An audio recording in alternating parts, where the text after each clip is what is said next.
Dios les bendiga, bienvenido a la Biblia en un año, día número 271.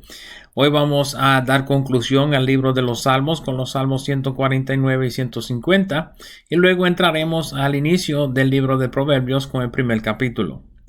El Salmo 149 es un salmo de convocación al pueblo de Israel para que unidos alabaran a Jehová.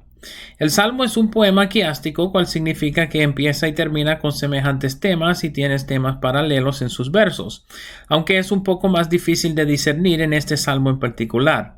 Sin embargo, podemos notar dos ejes del salmo. El primero se encuentra en el verso 4, el segundo se encuentra en el verso 8. De esta manera, el salmo tiene actualmente una estructura quiástica dentro de una estructura quiástica.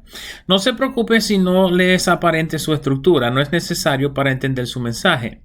El salmo comienza con la convocación a Israel de alabar a Jehová. Israel había de alegrarse en su creador, y esto tiene un sentido amplificado, ya que Jehová es el creador de toda la creación, pero también porque fue Jehová quien puso todo en orden para que existiera Israel como nación. El verso 3 describe las múltiples maneras en las cuales se alababa a Jehová, tanto en el templo como de camino al templo. Recuerden los salmos los salmos graduales o los cánticos graduales. El verso 4 sirve de eje para todo el salmo, con el punto central siendo que Dios se alegra o contenta con su pueblo. Por lo tanto, les muestra su salvación, lo cual los hace aún más hermosos. Noten el verso 5, cual hace paralelo con el verso 3. En el verso 3, los santos alaban a Dios con danza, con pandero y con arpa. En el verso 5, el salmista les exhorta a alabar a Dios aún desde sus camas. El verso 6 culmina el primer quiasmo y comienza el segundo. Exaltar a Dios con sus gargantas va en línea con la primera parte del salmo en los versos 1 al 5, pero la segunda parte del verso abre un segundo quiasmo en el cual los santos alaban a Dios con sus bocas o gargantas, pero a la vez se adiestran para la batalla. El resto del quiasmo sirve el propósito de definir a Israel como ejecutor de la justicia de Dios sobre las naciones paganas.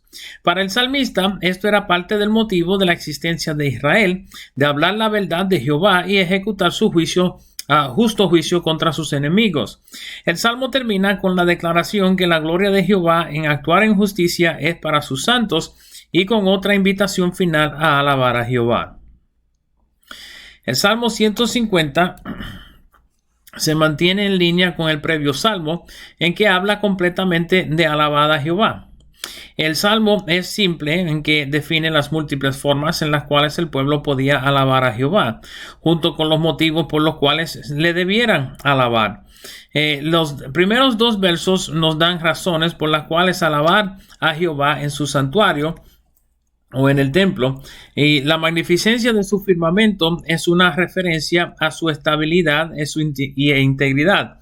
Sus proezas y su grandeza es igualmente motivo de alabar a Jehová. Los versos 3 al 5 describen la adoración a Jehová sobre los instrumentos, pero de manera ordenada. El verso 6 regresa al motivo de la adoración a Dios, diciendo que todo lo que respira debe alabar a Jehová. El punto central del salmo es precisamente que no hay excusa por la cual no alabar a Jehová. Esto nos trae a la conclusión del libro de los Salmos y nos trae entonces al inicio del libro de Proverbios. El libro de Proverbios es un libro del género de sabiduría. Sí, su contenido lleva el propósito de traer enseñanzas prácticas y sublimes para el lector. Contrario al pensamiento común, no tenemos seguridad de que Salomón sea el escritor de todo el libro de los Proverbios, aunque su sabiduría fue extraordinaria y fácilmente sería capaz de escribir el libro completo. Parte del libro contiene los escritos de Salomón, pero durante nuestra lectura veremos que los escritos de los Proverbios se pueden atribuir también a varios autores. Nuestra consideración del libro de los Proverbios será distinto al resto de nuestra lectura bíblica, por cuanto la interpretación de los proverbios es más complejo que la interpretación de narrativos históricos y canciones. Mientras comenzamos la consideración de este libro, debemos comprender que los proverbios son dichos cortos, cuales contienen sabiduría. Por este motivo, los capítulos de los proverbios no tienen una lógica en la mayor parte de su lectura.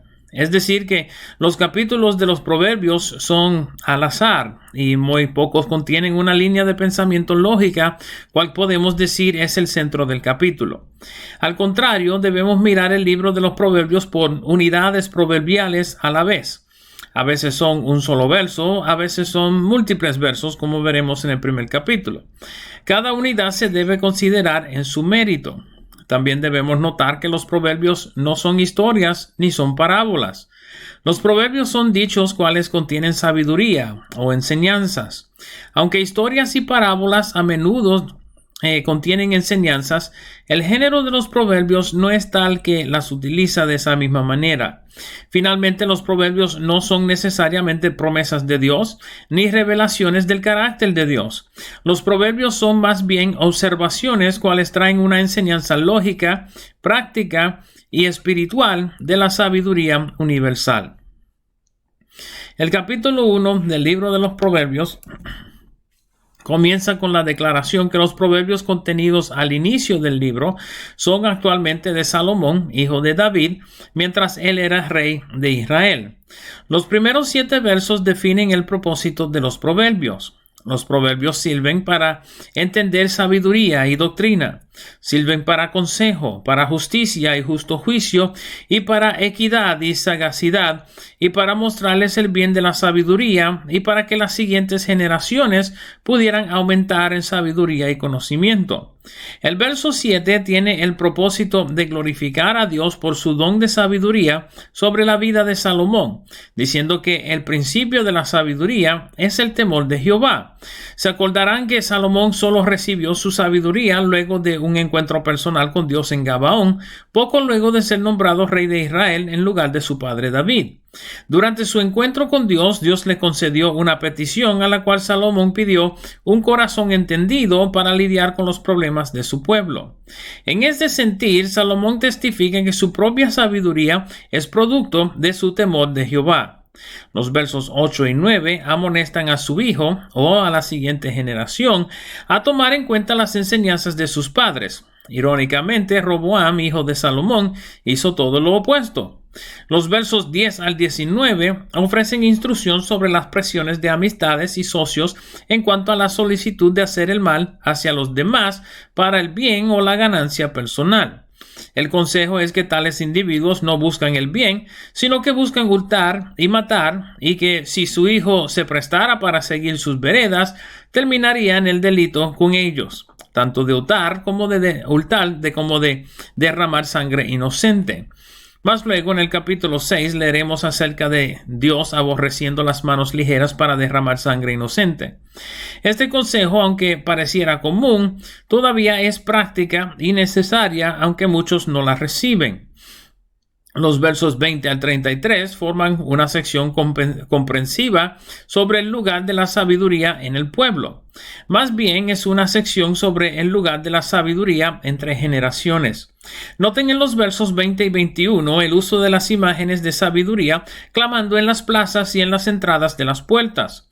Si se acuerdan de nuestra lectura del Antiguo Testamento, particularmente historias como la de Lot, la de David y la de Job, se acordarán que los hombres ancianos y los líderes de la ciudad ocupaban estos lugares para ejercer sus puestos de autoridad en la ciudad.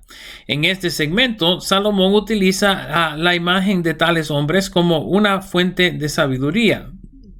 Sin embargo, noten en los versos 22 al 25 que los jóvenes rechazan la sabiduría de tales hombres y rechazan la enseñanza de la previa generación. Los versos 25 al 27 describen lo que sucedería como resultado de su rechazo de la sabiduría.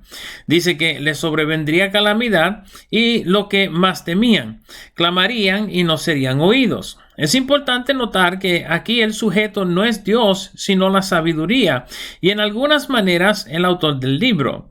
Noten la imagen del torbellino en el verso 27, semejante a lo sucedido con Job, con todo y angustia y tribulación.